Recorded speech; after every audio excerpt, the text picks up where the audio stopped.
ओशो ने कहा, प्यारे ओशो ने कहा, ओशो ने कहा, ओशो ने कहा, तू बन जा नया, बन जा नया। जिंदगी अपनी तू खुल के बिता, है झूठ किधर और सच कहाँ, एक दिन तू जान ही जाएगा, बस ध्यान लगा और चेतना जगा, अब बन जाएगा सोरबा, सोरबा, सोरबा the Buddha, Zorba the Buddha, Zorba the Buddha. What is the truth? सच क्या है? क्या सच में सच जानने के लिए सब कुछ पीछे छोड़ दुनिया से दूर कहीं सच की तलाश में निकलना पड़ता है? क्या सच में हर चीज का त्याग करना पड़ता है सच को हासिल करने के लिए? और अगर सच हासिल हो भी गया तो क्या वो सच सच होगा? और अगर होगा भी तो क्या वो संपूर्ण सच होगा? सवाल बहुत गहरा है, लेकिन ओशो ने इसका बेहद सटीक हल दिया है, और वो है Zorba the Buddha, Osho's new man.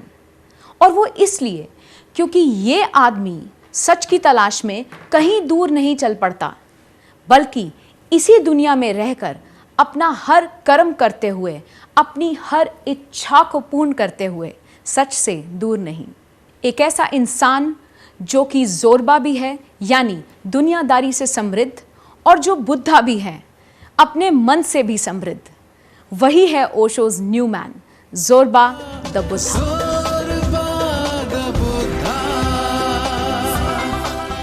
आज की हमारी मेहमान हैं writer, entrepreneur, social and political activist, homemaker, एक सन्यासिन और एक बेहद प्रभावशाली व्यक्तित्व की स्वामिनी, माँ प्रेम दिव्या, दिव्या बंसल। नमस्ते अदिति। दिव्या जी, जिंदगी ओशो से पहले और जिंदगी ओशो के बाद कितना फर्क है दोनों में? अदिति, मैं आपको बताऊंगी कि ओशो को जिंदगी पहले, मतलब तो मैं पिछले जन्म से उनसे जुड़ी हुई हूँ, तो पहले तो क्या है वो मेरे को नहीं पता, वो तो पिछला रह गया।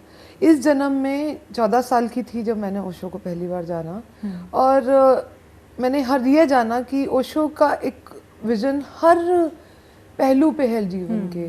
जब मैं टीनेज में एंटर करा था नया नया, तब ओशो को जाना था। तब तो टीनेज से लेकर फिर ग्रेजुएशन लेवल पर, फिर उसके बाद मैरिज हुई, फिर मैरिज के अपने अलग अलग, मैरिज के बाद जो लाइफ आगे चली, बच्चे, और फिर फादर जी का इंतकाल, तो काफ़ी सारी चीज़ें जो हैं अलग अलग तरीके से मैंने ओशो विजन से बहुत सारी चीज़ों को सीखा कि मैनेज किया। तो ओशो का जो उन्होंने मेरे को बढ़ाया है, आज अगर कुछ हूँ तो उन्होंने बताया है कि जीवन शून्य है, और यही शून्य होना उन्होंने ही सिखाया है। तो कहीं अटकती हूँ, फिर चलती हूँ, फिर शून्य से चल के फिर आगे बढ़ी, फिर आगे बढ़ी, तो वो घेरा जो है शून्य का बढ़ता जा रहा है। ओशो क्या है आपकी नज़र में? For me, Osho is the endless ocean of love, of deep love. प्रेम का एक अनंत सागर, वो है ओशो। ओशो ने मेरे को सिखाया कि प्यार के मोती लुटाते चलो, इतना बांटो प्रेम को कि इतना घनिष्ठ हो जाए कि खुद सृष्टि, खुद ब्रह्मांड आपको वो प्रेम देने के लिए मजबूर हो जाए। तो शाहरुख खान का कोई मूवी का डायलॉग है शायद से, जितनी शिद्दत से मैंने उसको चाहा तो पूरी कायनात ने मेरे को मिलाने में साजिश रची। तो ऐसा ही कुछ है कि ओशो कहते हैं पूरी शिद्दत से प्रेम करो, आप पल भर का प्रेम करो पर पूरी शिद्दत से प्रेम करो। वो प्रेम मेरे लिए ओशो हैं, मैंने उनको और उन्होंने मुझको, मैं उनके लिए हर रूप में उनको देखती हूँ। मेरे लिए माँ, पिता, भाई बहन, प्रेमी, भगवान, एनी रिश्ता, मतलब मेरे बच्चे, हर रिश्ते में मैं उनको देख सकती हूँ। और मैं अपने हर अस्तित्व के अंदर, अपने अंदर, अस्तित्व के हर कण के अंदर ओशो को देखती हूँ। तो मेरे लिए ओशो अनंत सागर है प्रेम का। ओशो ने हर सब्जेक्ट पर बहुत खुल के बात करी है, बड़ी ओपन बात करी है। क्या ये हमारे लिए भी पॉसिबल है कि हम भी उतनी जिंदा दिली से बात कह सकें अपनी? Why not? बिल्कुल, हर किसी को अपनी बात खुलकर बोलने का अधिकार है और बोलना चाहिए भी। कम से कम हमें अपने अंदर एक वो दमन नहीं करना चाहिए विचारों का। अपने विचारों को एक्सप्रेस नहीं करेंगे तो हम बता नहीं पाएंगे सामने वाले को कि हम एक्चुअली में क्या सोच है हमारी। आज तो ज़माने को चाहिए कि हम अपने बच्चों से, अपने माता पिता से खुल के बात करें, कोई भी मुद्दा हो। और अब तो हम उस टाइम में रहते हैं इंटरनेट के ग्लोबलाइज्ड वर्ल्ड में, तो क्यों नहीं कर सकते? बिल्कुल करनी चाहिए। क्योंकि भारत देश में रेप केसेस, चाइल्ड अब्यूज़ और जितना भी हम उपद्रव सुनते हैं, कभी ड्रग्स को लेकर, कभी बच्चे को आदत पड़ जाती है गलत चीज़ों की, गलत कंपनी में पड़ जाते हैं, तो half an incomplete information is very बच्चे के लिए घातक है। वो उनको नुकसान पहुंचाती है। तो माता पिता के पास बैठेंगे, माता पिता से सही इंफॉर्मेशन ले ना, क्या दिक्कत है? हर चीज़ की एक इंफॉर्मेशन सही है। जब ओशो ने बड़े ओपनली बहुत चीज़ों में बोला, पॉलिटिक्स पे बोला, सेक्स पे बोला, ओशो ने अपने डीप इनसाइड ध्यान प्रयोगों के लिए बोला, आहार पे बोला। तो हमें चाहिए, आज टाइम है कि हम इन चीज़ों को समझें, क्योंकि बहुत एनर्जीज ऐसी होती हैं जिनको हम अपने अंदर दमन करते चले जाते हैं। प्यार, अब प्यार कोई किसी का कॉपीराइट नहीं है। मेरे को आपसे प्यार हो सकता है, मेरे को पेड़ पौधों से प्यार हो सकता है, मेरे को किसी भी व्यक्ति से भी प्यार हो सकता है अगर मैं शादीशुदा हूँ तो भी। शादी कोई बाउंडेशन नहीं होनी चाहिए, कोई स्टैंपिंग नहीं होनी चाहिए। क्योंकि जब हम प्यार देते हैं सच्चे हृदय से, तो उसमें कोई नेगेटिव फीलिंग नहीं है, कोई हवस नहीं है कि मेरे को भी उसी तरीके से मिले। तो प्रेम बंटना चाहिए। वो किसी भी रूप में बंट सकता है। हो सकता है मेरे को कोई पुत्र जैसा लगे, हो सकता है कोई पुत्री जैसे लगे, तो वो बंटना चाहिए, किसी भी रूप में बटे।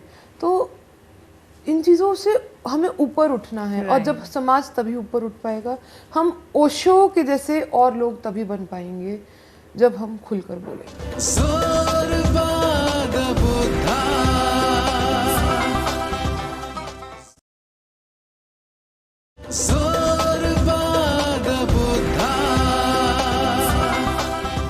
ओशो से जुड़ने का ख्याल कब और कैसे आया आपको? ऐसा है अदिति कि मेरे को किसी स्पेसिफिक पर्सन ने ओशो से इंट्रोड्यूस नहीं किया था। मैं 14 साल की रही तो दिल्ली में, उन दिनों में दिल्ली का पहला मॉल अंसल प्लाजा खुला था। और वहाँ जब मैं गई अपनी फैमिली के साथ, I was just roaming around in the Galleria, तो वहाँ देखा कि एक शोरूम है ओशो वर्ल्ड गैलेरिया के नाम से। और चलते चलते मेरे कदम एकदम से रुक गए। एक पुकार, एक अनकही पुकार जिसने मेरे को रोका। एफर्ट था उसमें, एक एनर्जी थी। और मैं रुकी और मैंने गर्दन घुमा के देखा, एक बड़ा सा पोस्टर लगा हुआ है, एक बाबा जी बैठे हुए हैं और उनकी आईज, उनकी स्माइल जैसे कि मुझको कुछ कह रही है, जैसे कि कुछ बुला रहे हैं अपनी तरफ। He wants to take me deep. और मैं खो गई, जानना चाहती थी, जिज्ञासा बढ़ी कि कौन है, क्या हुआ, ऐसा क्यों हुआ। तो फिर मैंने उनके बारे में पढ़ा थोड़ा सा वहीं पे, और उनकी वहीं से एक पुस्तक खरीदी, लाइफ मिस्ट्रीज बाय ओशो, जिसका फॉरवर्ड खुशवंत सिंह जी ने लिखा था। और उस पुस्तक में लाइफ के छोटे छोटे इश्यूज को कंपाइल किया हुआ था ओशो विजन के अकॉर्डिंगली, कि ओशो क्या सोचते हैं इस विषय में। तो मेरे को लगा कि हमें तो अभी तक यही पता था लाइफ का, कि भाई हम लाइफ में पैदा हुए, पढ़ाई करेंगे, कुछ काम करेंगे तो ठीक है, नहीं तो घर शादी होगी, बच्चे होंगे, एवर एंडिंग, मतलब हैप्पी एंडिंग लाइफ की। पर अभी ये तो बहुत कुछ पता चल रहा है। और जब वो कहते हैं ना कि आपने नमक चख लिया, फिर तो बस पूरा सागर चाहिए। अब तो वो नमक का सोर्स क्या है वो चाहिए। तो वो तो पूरा सागर चाहिए था। वो मेरी जिज्ञासा डे बाय डे बढ़ती चली गई। राइट। माँ धर्म ज्योति हैं, उन्होंने मेरे को एक पुस्तक दी भेंट में। उस पुस्तक का नाम है क्रांति बीज। क्रांति बीज जो है, कहते हैं कि ओशो ने अपनी पुरानी जन्म की माता को जो पत्र लिखे थे वो हैं। और वो पढ़कर मेरे को ऐसा लगा कि अब मेरे अंदर भी वो दैट बीज, that seed is sown to be a rebel, rebellious seed, क्रांति बीज। तो अब वो बीज तो मेरे अंदर भी बोया जा चुका था। और आगे चरेवती चरेवती मैं चलती गई और चलती गई, और यहाँ हूँ आपके सामने एक 14 साल की लड़की से 36 साल की एक औरत आपके सामने बैठी है। Let's talk about your work, Divya ji. What about your poetry and your books? Poetry लिखने का कोई शौक एज सच मेरे को पता नहीं था कि मैं कभी लिखूंगी भी। मेडिटेशन करते करते कुछ शब्द जो रह जाते हैं, जिनको हम शायद एक्सप्रेस तब नहीं कर पाते, वो फीलिंग्स बड़े प्यारे शब्दों में पोएट्री के थ्रू कागज़ पर निकली। और उनको मैं कभी कभी अलग अलग पॉइंट ऑफ टाइम पे लिखती रही, एक डायरी के अंदर लिख रही थी। तो एक दिन ऐसा अचानक से मोमेंट आया कि अब तेरा काम हो गया, अब शब्द शांत हो गए हैं, अब शब्द नहीं आ रहे हैं, अब ये डायरी को ले जाया जाए और नहर में बहाया जाए कि अब हो गया इसका काम। तो उसी टाइम मेरे पास एक पब्लिशर की कॉल आती है कि मैम आपने एक वर्कशॉप के लिए रजिस्टर किया हुआ है, अगर आपने कुछ लिखा है तो ले आना। मैंने तो नहर मैया को हाथ जोड़े और अपनी पुस्तक को, अपनी डायरी को लेकर वापस आई। हरदीप सिंह चांदपुरी जी, अच्छा अच्छा, उन्होंने चंडीगढ़ से मेरी बुक को, फर्न ट्री पब्लिकेशंस ने मेरी बुक को पब्लिश किया। मैंने अपनी पुस्तक रिवर टू ओशन के नाम से दी है। ओके। सरिता से सागर की ओर। हमारी जिंदगी जो है वो ऐसी ही है। हम एक छोर से शुरू करते हैं, माँ के गर्भ से शुरू करते हैं, और सागर हमारा कहीं और है। और इसके अलावा मैं कुछ शौक रखती हूँ कि कभी कुछ पेंट कर लूँ। तो कुछ मैं अपना वर्क थोड़ा बहुत आपको दिखाने के लिए लाई हूँ। वाओ, ये ओशो से इंस्पायर्ड, ओशो का सिग्नेचर। Oh my God. फिर एक पेंटिंग है जिसको मैंने बनाया है, ट्री ऑफ लाइफ जिसको मैं बोलती हूँ। वाओ। और इस ट्री ऑफ लाइफ को मैंने, ट्राइबल पेंटिंग है एमपी से, गॉन्ट ट्राइब्स। और ये मैंने अपने ही आइडिया से बनाई है, ये आपको गूगल पे कहीं नहीं दिखेगा, tree of life. Okay okay. और इसको मैं चाहती हूँ, मेरी दिली इच्छा है, कभी अगर ऐसा हुआ तो, कि मेरे को भारत सरकार कहीं पे कोई वॉल दे, किसी बड़े ऑफिस में, प्रवासी केंद्र में, कहीं भी, और मैं उस पर ये पेंटिंग अपनी ऐसी बना सकूँ। एक पेंटिंग और है जिसको मैंने नाम दिया है स्वप्न परिंदे। Wow. There's a dream catcher, पीछे पूरा ब्रह्मांड है और कुछ परिंदे उड़ रहे हैं। तो ये स्वप्न परिंदे हैं। आप बहुत ही multifaceted personality, I must say. Cooking का मैंने शौक रखा है, कुकिंग मेरे को पैशन है। मैं और मेरी फ्रेंड, हम लोग बहुत फूडीज जिसको कह सकते हैं, जहाँ खाते थे वो उसी तरीके का फिर बनाना है जब तक। अभी हाल ही में मैंने भारतीय जनता पार्टी के साथ अपना अमेजिंग कदम रखा है, और मैं चाहती हूँ कि मैं इसमें समाज के लिए, मैं सिस्टम में आके बहुत सारी चीज़ें चेंज कर सकूं, जिसको हम अच्छा समाज बनाने के लिए आगे ले जाएं। कल को हम कहें कि देखो ये भारत देश वो है जहाँ पे ओशो ने जन्म लिया। So Divya ji, you are a writer, a social and political activist, an entrepreneur and a homemaker. How do you manage all this at the same time? Aditi, I believe कि हर चीज़ को क्वांटिटी देने की बजाय अगर हम क्वालिटी दें, Wow. Quality of time. Yeah. अच्छा, एक माँ हूँ, एक पत्नी हूँ पहले और सबसे, तो उनके लिए मेरा टाइम ज़्यादा निकलना चाहिए। पर ऐसा नहीं है कि उस दौरान मैं अपने उन हुनर को या अपनी अंदर की आत्मा जो बोलती है कि मेरे को ऐसा करना चाहिए, वो भूल जाऊं। तो जो भी एक्टिविटी मिलती है, मैं बस इतना जानती हूँ मेरे को डीपली करनी है। Great. मेरे को उसको 100% देना है। मेरे को परफेक्शन से वो काम करना है। अल्टीमेट एम तो यही है कि आगे चलना है, कैसे भी चलो। Zorbada Buddha,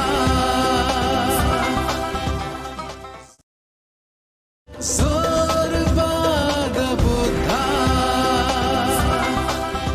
ब्रेक के बाद आपका स्वागत है। क्या हर किसी के लिए पॉसिबल है जोरबादा बुद्धा बनना? ज़ोरबा का मतलब जो ओशो बताते हैं एक लिव इन द मोमेंट, मस्त इंसान, जैसा आया वैसा रहा, जो मिल गया खा लिया, जहाँ रहा रह लिया, तन पे वस्त्र हैं जो पहना पहन लिया, अपनी मस्ती में अपनी धुन में गुम। और Buddha, yet awareness, the key here is awareness. आप कुछ भी करो, आपको हर चीज़ की आज़ादी है।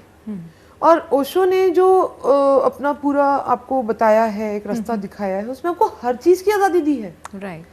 आपको एक सिगरेट आप पीते हैं और आप सिगरेट छोड़ना चाहते हैं तो छोड़ना नहीं है, उस पर ध्यान करना है, अवेयरनेस लानी है और वो अपने आप छूट जाएगी।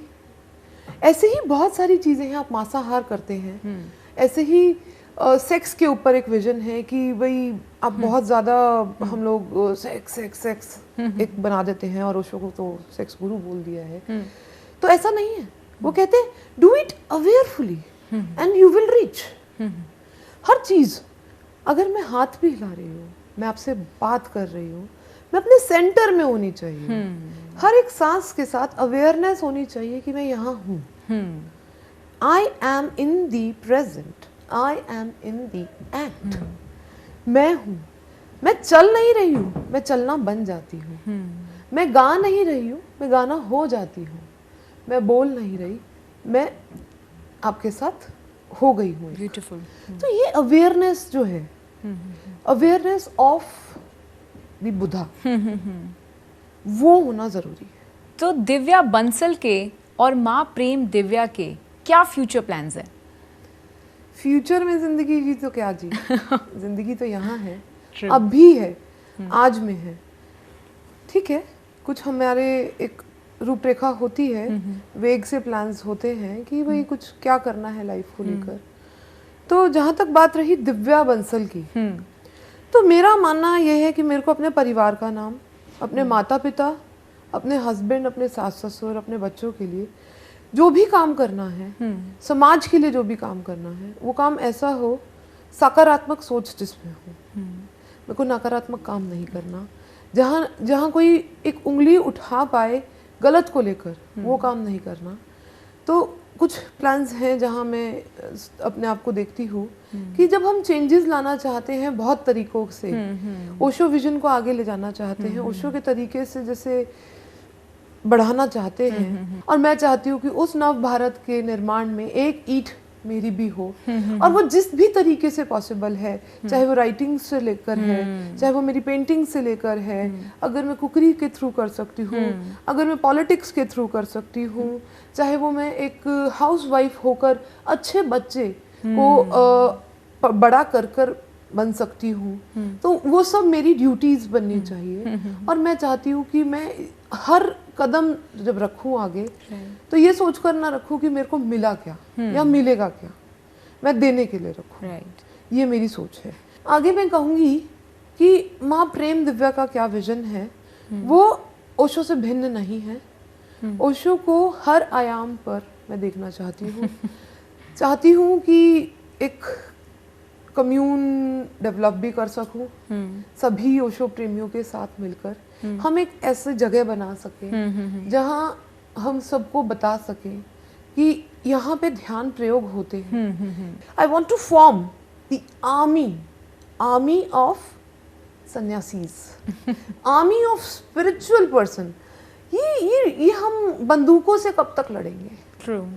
हमारी तो जंग कुछ और है। वो जंग है दिल को जीतने की, वो जंग है हर इंसान के बैठे अंदर भगवान को प्रणाम करने की, एक दूसरे का साथ बैठे एक होने की। तो माँ दिव्या प्रेम के तो यही सोच है। आगे इसी मंत्र के साथ चरेवती चरेवती, चलते रहो। And now in the end, जो लोग जोरबा द बुद्धा बनना चाहते हैं, उनके लिए आप क्या मैसेज देना चाहेंगी? यहाँ पे पहला मैसेज, पहली चीज़ जो है, जोरबा द बुद्धा बनना नहीं है, जोरबा द बुद्धा होना है। तो बनने की और होने की प्रक्रिया अपने आप में डिफरेंट है। बनना है एक एफर्ट लगाना, होना है एफर्टलेसली हो जाना। दूसरी चीज़ सेलिब्रेशन, लिव लाइफ सेलिब्रेशन की तरह, मतलब live life fully, enjoy it, go deeper into every instinct of it, हर चीज को एंजॉय करो। तीसरी चीज, फ्रीडम हम सबको, हम कहते हैं हमें फ्रीडम चाहिए, पहली चीज तो ये कि उसमें फ्रीडम कोई दे नहीं सकता, we have to realize this कि हम फ्री हैं, ठीक है। और दूसरी चीज कि उसमें फ्रीडम है तो रिस्पॉन्सिबिलिटी भी आएगी। इसी बात को लेकर एक बड़ी अच्छी सी बात जो ओशो कहते हैं, जात मेरी ब्रह्म है, ब्रह्म मतलब भगवान, मेरे को भगवान ने पैदा किया है तो मैं भगवान की ही जाति का हूँ, तो मेरे अंदर भी भगवान है। माता पिता है राम, मेरे माता पिता पूजनीय है मेरे लिए। ग्रह मेरा शून्य में, मैं यूं ही शून्य में घूमती हूँ और घूमती रहूंगी, और क्योंकि अस्तित्व भी शून्य है, चांद भी शून्य है, धरती भी शून्य है, पूरा ब्रह्मांड भी यूं ही घूमता है, तो हम शून्य में ही हमारा ग्रह है। अनहद में विश्राम, मेरे अंतर में विश्राम होना चाहिए, उपद्रव नहीं होना चाहिए। और यह तो अग्निपथ है, इसके ऊपर चलते रहेंगे, प्रेम बांटते रहेंगे, और अग्नि में जितना सोना पड़ता है उतना ही निखरता है, और हम निखरते जाएंगे। हम खुद चमकना है, हमें एक दूसरे को चमकाना है, और चमकाते हुए ये देखना है कि हमारा देश, हमारा विश्व सब चमके और हम सब एक हो जाए। दिन तू जान ही जाएगा, बस ध्यान लगा और चेतना जगा, अब बन जाएगा जोरबा जोरबा जोर। मिलते हैं अगले हफ्ते एक नए जोरबा द बुद्धा के साथ। देखते रहिए जोरबा द बुद्धा।